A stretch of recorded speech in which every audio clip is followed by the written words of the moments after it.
নমস্কার বন্ধুরা, মৌস কিচেনে সকলকে স্বাগত জানাচ্ছি। আজকে যে রেসিপিটি আমি আপনাদের সামনে শেয়ার করছি সেটি হলো গাজরের হালুয়া। এটি খেতে খুব দুর্দান্ত হয়, এটি অল্প সময়ে তৈরি হয়ে যায়। এটি যে কোনো ফেস্টিভ্যালেই আপনারা বাড়িতেই তৈরি করে ফেলতে পারেন। এই রেসিপিটি আমি কিভাবে বানালাম সেটি এখন আমি আপনাদের সামনে দেখাচ্ছি। এখানে আমি 250 গ্রাম গাজর নিয়েছি, এটিকে আমি গ্রেট করে নিয়েছি। দেখুন, 250 গ্রাম গাজর আমি পুরোটা গ্রেট করে নিয়েছি। এখানে আমি গ্যাসে প্যান বসিয়ে দিয়েছি, এখানে আমি গ্রেটেড গাজরগুলো দিয়ে দিচ্ছি।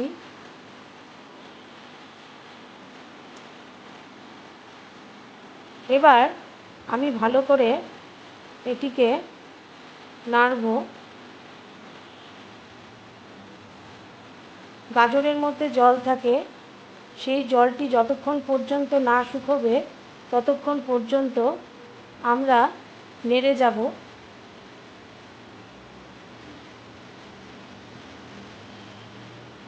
এরপরে আমি এর মধ্যে দিয়ে দেব 1 বাটির মতো চিনি। এবার চিনি আর গাজর ভালো করে আমি একসাথে মিশিয়ে নিচ্ছি।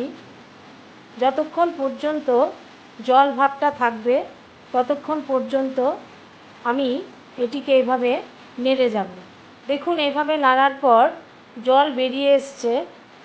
এবার এই জলটিকে আমি শুকিয়ে নেব। এবার এর মধ্যে দিয়ে দিচ্ছি আমি 1 কাপের মতো দুধ।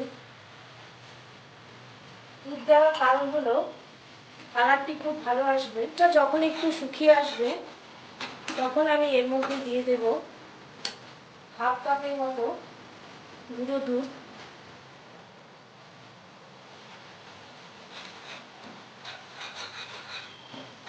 এখানে আপনারা মাওয়াও ইউজ করতে পারেন।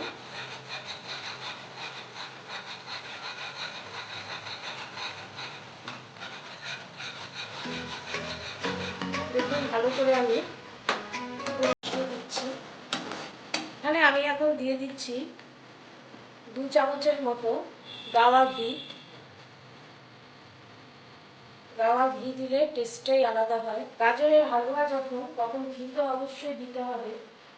এবার এর মধ্যে দিয়ে দিচ্ছি আমি কার্ডামম পাউডার। তারপরে আমি এর মধ্যে দিয়ে দিচ্ছি ড্রাই ফ্রুটসের মধ্যে আমি কাজু, কিশমিশ এবং আলমন্ড নিয়েছি। এগুলো আমি দিয়ে এখন 2 মিনিটের মতো এগুলোকে সব নাড়বো যতক্ষণ পর্যন্ত এই ময়েস্ট ভাবটা না চলে যায়। দেখুন, গাজরের হালুয়া আমার রেডি হয়ে গেছে। এটি বেশিক্ষণ সময় লাগে না তৈরি হতে।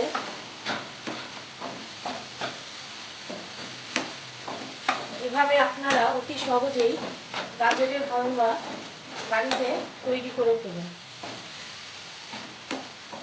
এবার আমি এটিকে একটি প্লেটের মধ্যে নামিয়ে নিচ্ছি। এভাবে আমি গাজরের হালুয়া তৈরি করে ফেলেছি। আপনারা উপর দিয়ে কিছু কাজু, কিশমিশ, আলমন্ড ছড়িয়ে দিতে পারেন।